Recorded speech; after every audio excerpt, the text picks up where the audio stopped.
Hey everyone, welcome. We're diving into the world of horse training today. We're taking a look at a career guide, and honestly, it's one that well, it kind of makes you dream a little, doesn't it? I mean, working with horses. Definitely a dream for many, Yeah. but like any job, got to separate those daydreams from the nitty-gritty reality if you're going to make it work. Exactly. So that's our deep dive today. What does a horse trainer really do? What are the good, the bad, and how do you actually build a career out of it? Because when I think horse trainer, I'm picturing like those fancy competitions, Mhm. dressage, jumping. No, it's easy to get swept up in the glamour, for sure. Right. But horses, they're trained for way more than just showing off in those rings. Think about it. Mm. Assistance animals, Mm. security at big events, even the movies. Oh, that's a good point. So it's not even just being good with horses. It's got to be about all those different jobs they do. It's a people job as much as an animal job, if that makes sense. Yeah. Knowing how to work with both, that's the key. Makes total sense. Speaking of different ways to work with them, did you see this in the guide? They mention using virtual reality for horse training. It's amazing how tech is changing everything. Basically, VR headsets. They create these whole simulated environments. A busy show, a quiet trail, you name it. Gets the horse used to things safely. Wow, that's wild. So we're talking high tech and a way wider range of jobs than I realized. But okay, gotta ask. Is it really all sunshine and roses with these animals, or are we gonna hit some thorns, so to speak? $1 million question, right? Honestly, it's both. Guide talks about that outdoor life, the bond with the animals, but also wants you to have a serious reality check first. Okay, hit me with it. What's the reality check on this job? Long hours, for one. And not like a regular schedule either. Horses don't punch a clock, neither do their owners. Ah. Could be early mornings, evenings, weekends, you never know. So flexibility is a must, not a deal breaker, but good to know going in. What else? It's physically demanding, like Oh. really demanding. On your Yeah. feet constantly, lifting, cleaning. And these are powerful animals, you know? Can't be afraid of a little or a lot of physical work. I can see that. It's not just about brains with horses, it's your whole body out there. Yep. And then there's the emotional side. You get attached to these animals, you Hmm. care for them, and sometimes things don't go well, no matter how good you are. Yeah. It takes a certain type of person to handle the ups and downs. Sounds like it's almost like you're building relationships, not just training. You said it. Yeah. So that's something to think about. Are you ready for that level of, well, emotional commitment? Now, don't get me wrong, I'm sure those bonds are amazing, and the guide does talk about that for a lot of trainers. That connection is the most rewarding part. Oh, without a doubt. That bond is something special. But we got to go in with open eyes, right? Right. And we've only just started. So, where do we go from here?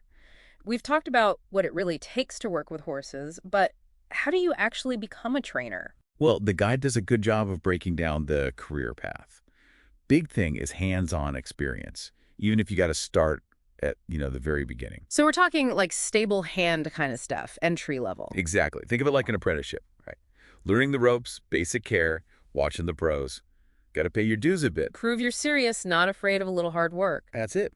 And as you learn, you get more responsibility, helping with training, different breeds, maybe even specializing. Okay, now that sounds interesting. Is that where like personal preference comes in? What Right. kind of specializing? For sure. Let's say you're great with young horses. You could be a starting trainer, getting them ready for their education, Yeah. basically.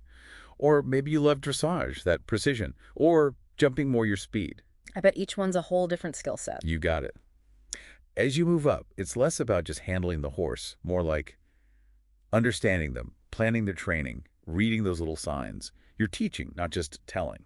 And the guide mentioned some pretty amazing senior trainers, people at the top of the field. What's that like? Oh, it's inspiring. Imagine you've got years under your belt, a reputation, your specialty. Maybe you're running a whole team, a famous stable, or even traveling the world for competitions. Now that's a dream.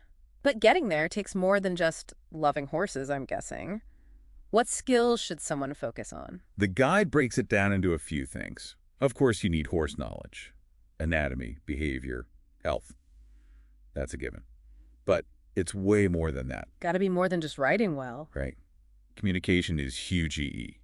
With the horses, sure, but with the owners too. Explaining things, building trust, it's a people business too. So I could actually be using skills from other jobs. That's interesting. You'd be surprised. Are you a good teacher? Patient? Do you work well under pressure, fast-paced stuff? And can you figure out what makes people tick horses too? That's so true. It's all connected, isn't it? Makes you think differently about your own skills. I've always thought so. Let's say you used to work in marketing, right? Well, if you want to start your own WN training business, that's gold right there. Clients, finances. It's like horse training entrepreneur. Yeah. Who knew? Exactly. Use what you've got. Now, some skills are less obvious, but just as important. First aid, for example. Oh, that makes sense. Animals, accidents happen, gotta be ready. Exactly. Shows you care, clients feel better, and the guide talks about always learning. Clinics, workshops, that kind of thing. Stay sharp, right? Yeah. Like any other job. But how do you even get that first experience? Some great advice in here for that. Volunteering's huge. Yeah. Local stables, helping out, even shadowing a vet if you can. Anything to get your foot in the door, right? Even if it's not glamorous at first. Yep. Every little bit helps. And they suggest making a portfolio of your work. Portfolio, like Yeah. photos of horses. Pretty much. Yeah. Especially when you're starting. It's proof of what you can do. Photos, videos, maybe some good feedback from people you've worked with, certificates. Like a resume, but for horse training. You got it. As you get better, it helps get clients, show your expertise, maybe even charge more. Building your brand, basically. This is making me think about the money side of things. What's the pay? Like, gotta be realistic, right? The guide talks about that too. And honestly, it's all over the place. Depends where you are, how much experience, what you specialize in. Even your reputation plays a part. No easy answers then, huh? Nope. Starting out, think stable hand, assistant. Probably hourly, not the best pay. But you work your way up, right? Like if you're really good at something specific. Exactly. Those top trainers, they've got the experience, loyal clients, maybe even their own place. They can do well for themselves. It's like its own business almost, isn't it? You could say that. That's what draws people in. It's not just a job, it's a passion, a whole way of life. But you got to hustle. Be willing to take risks. Just like starting any business, really. And speaking of things to be aware of, this whole conversation has made it clear you really got to know what you're getting into. 100%. Good and the bad. Because there's one more thing we got to talk about, and it might be the most important part of all. Ethics. Okay, yeah, let's get into that. Yeah, ethics. Feels like there's a whole other layer to this job when you think about it that way. It's woven through the whole guide, actually. This idea of the horse comes first, always. Makes you think about those stories, right? Where horses and humans, they just connect like on another level. That's not from being harsh or like dominant, is it? No way. It's got to be mutual. Respect, trust, understanding. That's what ethical training is. Seeing these animals as, well, as living beings with their own minds, not just tools. So it's the how, not just the what, that matters. 100%. You could get results being mean, sure, but is that the point? Ethical training is kindness, patience. Every step of the way, you're thinking about their well-being, mental and physical. If they're stressed, you adjust. It's like you're reading their minds almost, since they can't exactly say what's wrong. It's exactly. Observation, empathy. And you got to be ready to stand up for that, even with clients. Maybe they want something that's not good for the horse.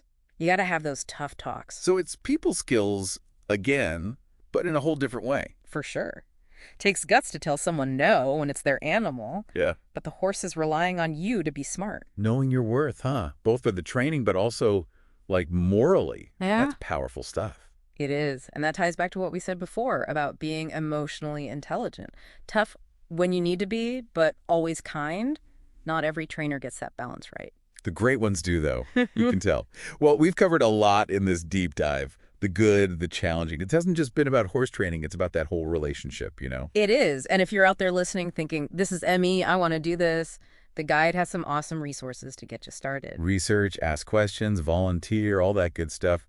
Never stop learning. Right? Never stop learning, because in the end, it's not just about techniques. It's about understanding and appreciating these amazing animals. Couldn't have said it better myself. So on that note, we're wrapping up this deep dive. Remember, open minds, kind hearts, and a little bit of curiosity can take you a long way. Until next time, everyone.